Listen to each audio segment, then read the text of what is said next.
Assalamualaikum warahmatullahi wabarakatuh. Perkenalkan, nama saya Anissa Rahmayanti, NIM 19042104. Baiklah, pada pertemuan kali ini saya akan mempresentasikan tugas budaya organisasi tentang kepemimpinan yang mampu mentransformasi organisasi. Kepemimpinan transformasi merupakan gaya kepemimpinan yang mengaspirasi dan memberdayakan individu, kelompok dan organisasi dengan cara mentransformasi paradigma dan nilai-nilai organisasi menuju kemandirian. Untuk mentransformasi paradigma dan nilai-nilai tersebut diperlukan pimpinan yang teladan dan mampu membangun optimisme dan percaya diri pada pengikutnya.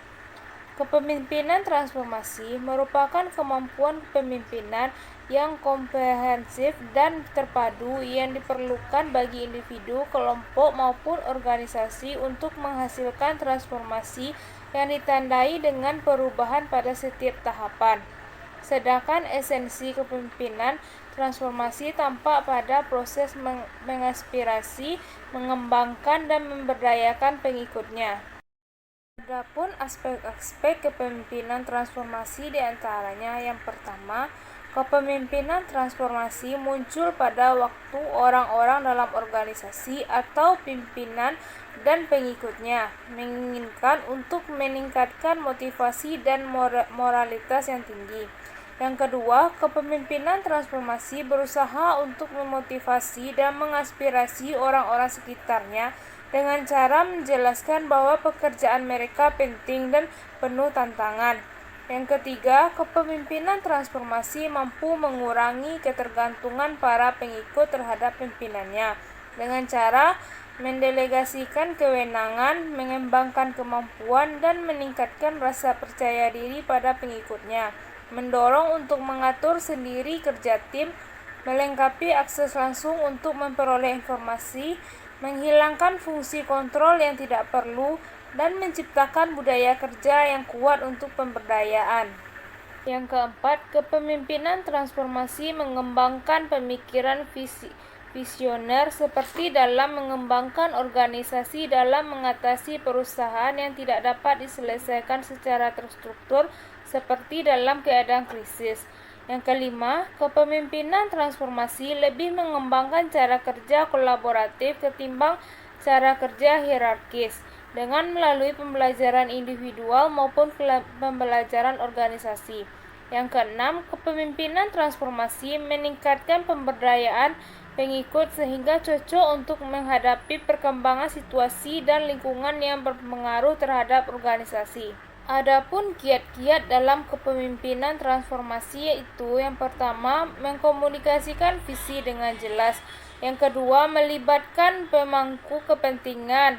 Yang ketiga, menanamkan nilai-nilai organisasi. Yang keempat, mengembangkan optimisme. Yang kelima, memberdayakan pengikut. Yang keenam, mengembangkan organisasi. Yang ketujuh, menunjukkan keteladanan. Selanjutnya, ciri-ciri gaya kepemimpinan transformasional.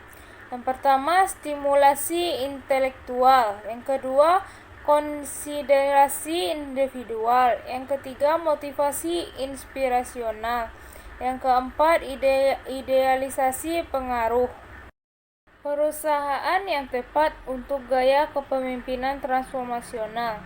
Gaya kepemimpinan transformasional berlaku di setiap industri. Kepemimpinan transformasional efektif diterapkan dalam organisasi yang membutuhkan perubahan.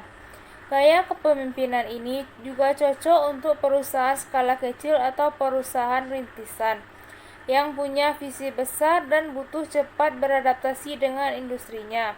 Akan tetapi, gaya kepemimpinan transformasional akan paling menguntungkan bagi industri teknologi yang intens dan berdinamika tinggi.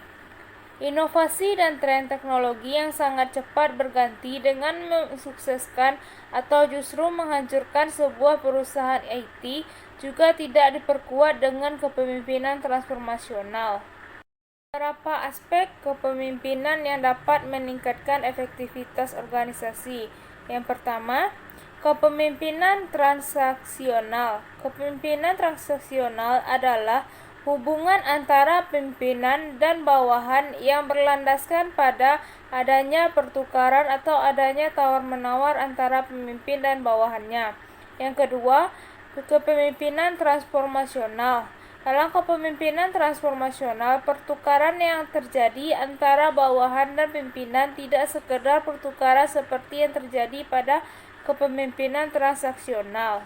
Menurut Bass dan Avilio tahun 1990, dalam Muchiji dan Priono 2004, ada 4 unsur yang mendasari kepemimpinan transformasional, yaitu yang pertama, karismatik pada pemimpin transformasional didapat dari pandangan pengikut, sehingga seseorang pemimpin yang berkarisma akan mempunyai banyak pengaruh dan dapat menggerakkan serta dapat menghalami bawahannya dengan suatu visi yang dapat diselesaikan melalui usaha keras. Yang kedua, inspiration.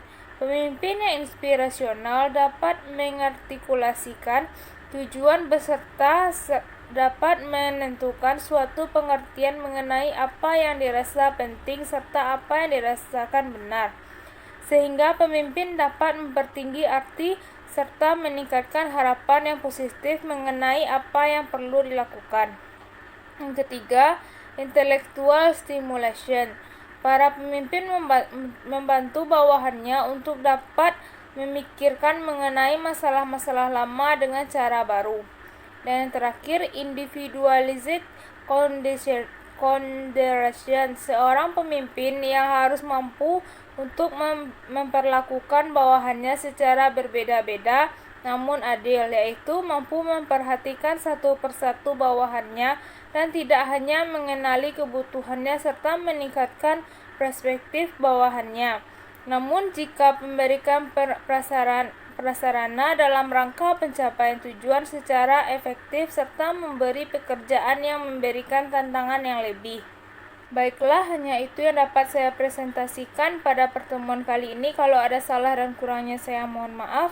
Assalamualaikum warahmatullahi wabarakatuh.